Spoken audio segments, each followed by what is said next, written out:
Sir एक जब भी ऐसा मूड माहौल होता है लोगों के मन में फिर से डर आ जाता है, क्या करें, पैसा लगाए निकाल लें, फिर से चिंता बनने लगती है। थोड़ी रिकवरी आई थी, मूड माहौल अच्छा हुआ था, अब देख रहे हैं 16,700 से हम वापस रिवर्स होते दिख रहे हैं, आज गैप डाउन के भी आसार हैं। क्या करना चाहिए इस समय मार्केट माहौल को देखते हुए, स्पेशली अगर आपने इन्वेस्ट करा हुआ है बाजार में? तो देखिए, दो चीज़ें, आपने इन्वेस्ट किया है, इन्वेस्ट हफ्ते 10 दिन के लिए किया है, महीने 2 महीने के लिए किया है, साल 2 साल के लिए किया है। इन्वेस्टमेंट में सबसे इंपॉर्टेंट चीज़ आप सबसे पहली चीज़ तो यही कि कितने समय के लिए किया है, जी। ठीक है। और उसके बाद ये आता है कि कहाँ किया है, कि क्या आपने बजाज ऑटो लिया है या फिर आपने कोई XYZ स्टॉक लिया है। सो पॉइंट ये है कि पहली चीज़ तो है कि अगर आपका व्यू हफ्ते 2 हफ्ते का है, महीने 2 महीने का है, आप पोजिशनल ट्रेडर हैं, पोजिशनल इन्वेस्टर जिसे नाम देते हैं, अच्छा लगता है सुनने में, तो पोजिशनल इन्वेस्टर हैं, तो फिर आपके लिए क्लियर कट है। सेल ऑन राइज का मार्केट है ही है कि ऊपर के लेवल पे आप हल्के होते रहे, वापस आपको मार्केट नीचे का मौका देता है। और दूसरी चीज़ ये चौके छक्के मारने वाला मार्केट रहा ही नहीं, आपको सिंगल सी लेने, एक दो लेकर भागते रहिए। 5% बना, 7% बना, थैंक यू वेरी मच। अगर आप सोचो कि मैं कोई स्टॉक खरीद के मैं 25% बना लूंगा, तो आपसे स्मार्ट बहुत सारे लोग बैठे हैं जो 20% और 18%, 15% पे ही निकल जाएंगे, आप देखते रह जाएंगे। तो वो ये मार्केट ऐसा हो गया जहाँ पैसा बनाना बहुत मुश्किल काम है, ईजी है नहीं, किसी भी तरफ ईजी नहीं, शॉर्ट करके भी ईजी नहीं है। अब मुझे बताओ, कल आप 16,500 पे बंद हो रहे हैं, किसकी हिम्मत है शॉर्ट करने की? नहीं है ना, उल्टा सारी शॉर्ट कवरिंग हुई। सो जहाँ शॉर्ट करने की जगह होती है वहाँ आपकी शॉर्ट कवरिंग हो रही है, जहाँ लॉन्ग करने की जगह होती है वहाँ लॉन्ग अनवाइंडिंग हो रही है। करेक्ट। सो ये दोनों तरफ के मार्केट में पैसा बनाना मुश्किल काम है। इसलिए अगर इन्वेस्टर्स के तौर पर अगर आपका व्यू 2-3 साल का है तब तो ठीक है, कोई टेंशन वाली बात नहीं है। अगर आपका पोजिशनल व्यू है तो फिर आपको थोड़ी सावधानी रखनी है। और स्पेशली मुझे लगता है कि जिस तरह से इंडेक्स आपको है ना परेशान कर रहा है रेंज बाउंड होकर, मिड कैप स्मॉल कैप शेयरों में सेलेक्टिव होना आपको जरूरी है। क्योंकि अगर आपके पास mid cap stocks, quality mid cap stocks नहीं है, तो वहां पर धीरे धीरे आपको नीचे के लेवल्स देखने को मिल सकते हैं। तो मुझे लगता है कि अब ये वक्त आ गया जहाँ, जबकि हम कह रहे थे पहले कि जून के महीने में थोड़ी बढ़िया तेजी बन सकती है, हल्की फुल्की बनी भी, लेकिन मिड कैप वो ताकत दिखा नहीं रहे जो चाहिए आपको। सो आई थिंक अगर आपको निकलना ही है तो मिड कैप शेयरों में से हर राइज पे, हर उछाल पे निकलने की कोशिश कीजिए। और ये ठीक उसी तरह से है जैसे मैं मेटल्स और आईटी के लिए कह रहा हूँ, हर उछाल पे निकलने की कोशिश कीजिए। कल आप देखिए इतने मजबूत बाजार में आईटी मेटल का क्या हाल था, बुरा हाल था। 4-3-4% सारे मेटल स्टॉक डे लो पर बंद हुए। करेक्ट। कल रात को यूएस में देखिए 5 से 6% वहाँ का मेटल इंडेक्स गिरा है, आईटी इंडेक्स 3% गया है। सो आई थिंक मेटल और आईटी यहाँ पे लंबी तेजी के बारे में सोचना है, बीच बीच में आएंगे चांस मिलते हैं, वो उसमें अपने ध्यान यही रखना है कि निकलना है बस। करेक्ट। लेने का ध्यान इन दो में रखने, लेने का ध्यान बैंक और ऑटो में ही रखना है, दो ही सेफ है। आप देखिए ऑटो में आज थोड़ा जोश, बजाज ऑटो, अब अच्छा दिन होता तो सब भाग जाते। करेक्ट। दिन खराब है तो ठीक है, देखते हैं क्या कुछ होता है। सो पॉइंट क्लियर कट है। जहाँ जो आपका सवाल है कि इन्वेस्टर्स और ट्रेडर्स को क्या करना चाहिए, ट्रेडर्स के लिए तो बिल्कुल ये ओवरनाइट पोजीशन रखने जैसा मार्केट बहुत ही मुश्किल हो रहा है, क्योंकि आप जहाँ बंद होते हैं उसके विपरीत खुलते हैं, उसके विपरीत बंद होते हैं, बिल्कुल वैसा हाल है। इन्वेस्टर्स को धीमे धीमे जो भी कमज़ोर क्वालिटी के शेयर हैं उन, और स्पेशली मिड कैप में जो कमज़ोर क्वालिटी के शेयर हैं वहाँ हल्का करना चाहिए, वहाँ हल्का करना चाहिए। Understood sir.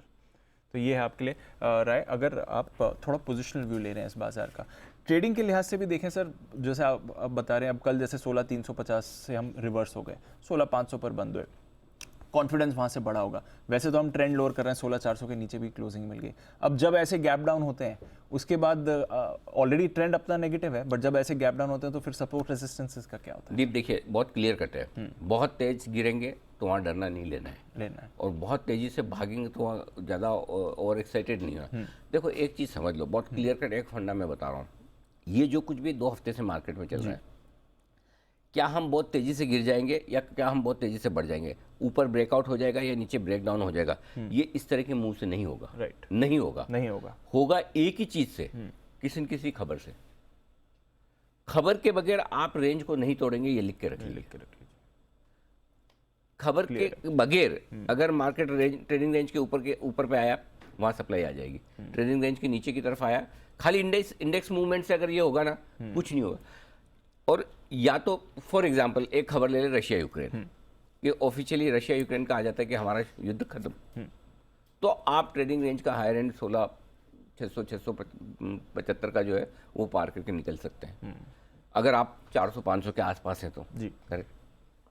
अगर आप 16,100 के आसपास हैं और खबर है आगे कि मामला बिगड़ रहा है, रशिया तो तैयार ही नहीं, लंबा खींचेगा या जो भी आगे कोई भी खराब खबर आए, जैसा भी जो होना, तो आप 15,740 या उसको तोड़ने की कोशिश करें। सो पॉइंट ये है कि बड़े मुंह के लिए इन चीज़ों से हो सकता है आपका इन्फ्लेशन अगर आज रात को 8.5 के ऊपर आ जाए, तब तो फिर वो भी खबर है, बड़ी खबर है ना। तो कोई न कोई खबर चाहिए, जी। बिना खबर के आप रेंज में रहेंगे और उस रेंज में ओवर एक्साइटेड नहीं होना है। जब बहुत तेजी लगे तो देना है, बहुत मंदी लगे तो लेना है। अच्छा, बहुत मुश्किल काम है दीप, यहाँ वही तो बैठ करना के कहना बड़ा आसान है। सीरियसली जो लोग करते हैं वो जानते हैं कि मतलब आप कैसे लेंगे 16,250 पे, पॉसिबल ही नहीं है। Correct. और कैसे आप 16,500 पे शॉर्ट करेंगे, पॉसिबल ही, बहुत मुश्किल काम होता होगा, आई कैन अंडरस्टैंड। लेकिन बात वही है, आसान काम करके पैसे बन जाते तो फिर सब लोग सारी नौकरियां छोड़कर, फैक्ट्रीज बंद करके, बिजनेस बंद करके 3.25 से 3.5 बाद में लाइफ ट्रेड क्या करते हैं सब बता इतना आसान नहीं है ना, इतना आसान होता तो फिर सब लोग यही काम कर लेते हैं, क्या दिक्कत है। सो मुश्किल काम है, बट नहीं कर पाए तो बेहतर है कि अटेम्प्ट ना करें, शांति से बैठें। ये मार्केट थोड़ा सा आपको मुश्किल दे सकता है, तो इसलिए कम काम करेंगे, नहीं करेंगे तो भी कोई फर्क नहीं पड़ता। ये क्लियर है। कई बार होता है ना, स्पोर्ट्समैन होते हैं, खेल रहे हैं, इंजरी हो जाती है, और सबसे बड़ा स्पोर्ट्समैन के लिए तकलीफ ये होता है कि उसको बोले कि तुम बाहर बैठो और देखो खाली, करेक्ट, तुम खेल नहीं सकते, मुश्किल है। और उसके जो दिल में होता है ना कि अरे यार मैं खेल ही नहीं पा रहा है। लेकिन कुछ कुछ इंजरीज ऐसी होती है जिसको आप समय देंगे तो ही वो ठीक होगी। पेशेंस चाहिए, वो पेशेंस चाहिए, आपको बाहर बैठना है जब तक आपको टिश्यूज डैमेज हो गए, भाई बैठो आराम करो, रिकवर होने दो तो, और नहीं तो टांग तुड़वा बैठोगे। तो आपको ये डिसाइड करना है कि इस तरह की सिचुएशन में आपके जो टिश्यूज डैमेज हुए हैं, फाइनेंशियल टिश्यूज वो आप कितना रिपेयर होने हाँ, वो उसको समय के साथ रिपेयर होने दें। करेक्ट, नहीं जल्दबाजी करेंगे, हड़बड़ी करेंगे तो कुछ और काम उल्टा सुल्टा कर देंगे। तो इसलिए शांति से बैठिए, कोई दिक्कत नहीं। चलिए शांति से बैठिए, कोई दिक्कत नहीं है। पर जो करना चाहते हैं सर, और एटलीस्ट बाजार का मूड माहौल आज बड़े इवेंट से पहले अगर समझना है तो क्या है?